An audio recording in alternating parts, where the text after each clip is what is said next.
Regardez cette rivière, le Vouri, autrefois la fierté de la ville de Douala, et aujourd'hui, elle est couverte de déchets plastiques partout. C'est quelque chose de tangible, le plastique, mais nous pouvons voir et ressentir, mais ce n'est pas toujours la situation. La vérité est bien pire que ce que nous croyons, que le plastique que vous pouvez tenir en main. Imaginez le plastique comme s'il s'agissait du sel de cuisine que nous saupoudrons sur notre nourriture, sur nos aliments, et il se dissout bientôt et nous ne pouvons plus le voir.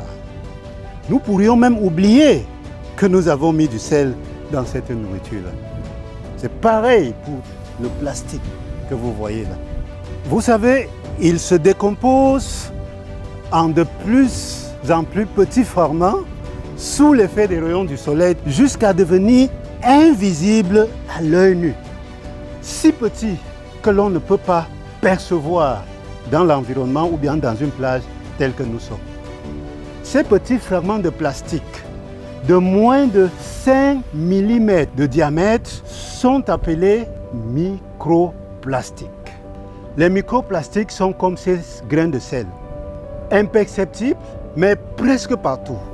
Ils se retrouvent dans notre eau que nous buvons, dans le sol sur lequel nous cultivons nos plantes et nos légumes que nous consommons tous les jours, dans l'air que nous respirons, que ce soit l'air intérieur ou bien l'air extérieur. Et de là, ils parviennent à notre organisme, c'est-à-dire entrent dans notre corps et même dans le système sanguin. L'effet est réel et silencieux. Et nous savons que dans ces eaux, on retrouve des êtres vivants, notamment des poissons. Ces animaux qui se retrouvent en milieu aquatique sont contaminés par ces produits plastiques. Donc on comprend facilement que l'homme, en ingérant le poisson ou des animaux aquatiques, va se faire intoxiquer par les produits de dégradation des plastiques. Donc, et il est aussi important de savoir que de ces plastiques dérivent des substances toxiques qui vont avoir des effets négatifs sur l'organisme humain. Et ces effets, c'est quoi? Ce sont des maladies du système nerveux, des maladies du cerveau, donc des maladies mentales. Cela peut aller de la dépression à d'autres affections mentales qui touchent donc les aspects cognitifs de l'être humain. La combustion du plastique produit donc de la fumée qui contient des substances qui sont toxiques. Ces produits vont être absorbés par voie respiratoire, par voie nasale et vont rentrer dans la circulation sanguine. Les effets sur l'organisme humain sont multiples. On peut avoir des effets respiratoires, ce sont des toxiques qui peuvent déclencher des crises d'asthme, qui peuvent être à l'origine des maladies respiratoires chroniques, comme la bronchite chronique. Ce sont des maladies cardiovasculaires, notamment l'infarctus du myocarde ou les maladies coronariennes, voire l'accident vasculaire cérébraux avec ces particules fines. De nombreux acteurs à travers le monde reconnaissent que loin des yeux ne peut pas signifier loin du cœur. Notre mission à nous est très claire sur ce sujet. Réduire l'utilisation du plastique, sensibiliser le public et innover vers un avenir où la seule chose avec laquelle nous assaisonnons nos nourritures, c'est du vrai sel inoffensif, pas des microplastiques. Pour ce faire, nous nous engageons à piloter des programmes de recherche, de communautaires qui ouvrent la voie à une gestion écologiquement rationnelle des plastiques et des déchets plastiques au Cameroun, en Afrique et dans le monde entier. Bon, nous ici, nous faisons le recyclage des déchets plastiques de toutes ces formes de LDPE, HDPE, PP, PET.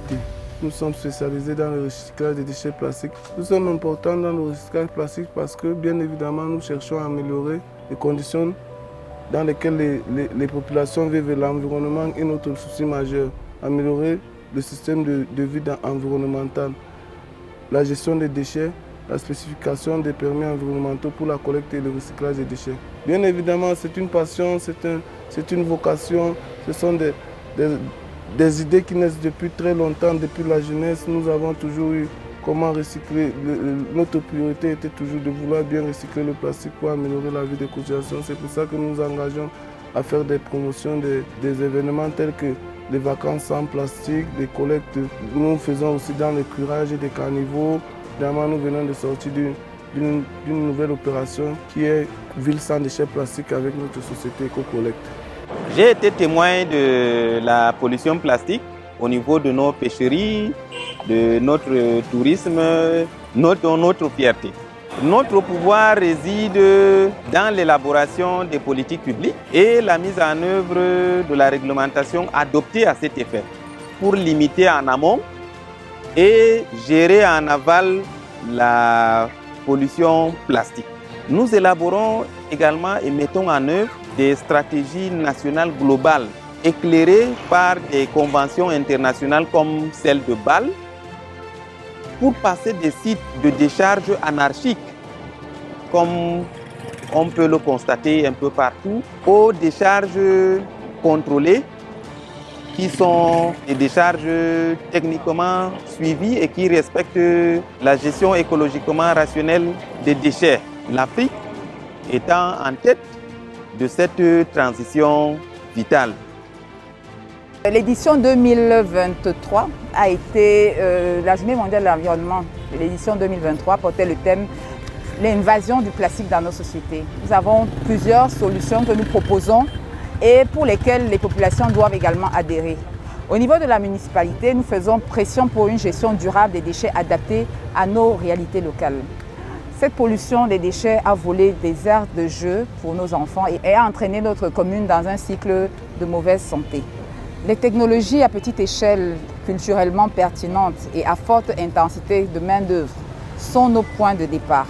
L'intégration et la reconnaissance des récupérateurs des déchets dans des rôles formels signifie notre respect et notre engagement envers la gestion de l'environnement. Ça fait 3 mois que je visite cette plage et chaque jour, je peux constater ces plastiques qui minent notre plage. Et ainsi, j'ai vu qu'elle affecte non seulement le devenir des oiseaux, la beauté de la plage, et j'ai alors décidé d'impacter à ma façon. C'est-à-dire, j'irai dans mon quartier, j'inciterai mes pères à rejoindre ma cause tout en les demandant de ne plus utiliser les plastiques à usage unique, de leur parler des conséquences du brûlage à l'air libre et je ferai le maximum pour que des enfants chaque jour me rejoignent pour ramasser des plastiques sur notre belle plage. Bon, la pollution plastique a altéré la beauté naturelle de notre paysage et notre biodiversité. Nous propulsons la production et le partage de connaissances, sensibilisons et guidons les efforts à tous les niveaux. Nous identifions et éliminons activement les risques associés à la pollution plastique au Cameroun.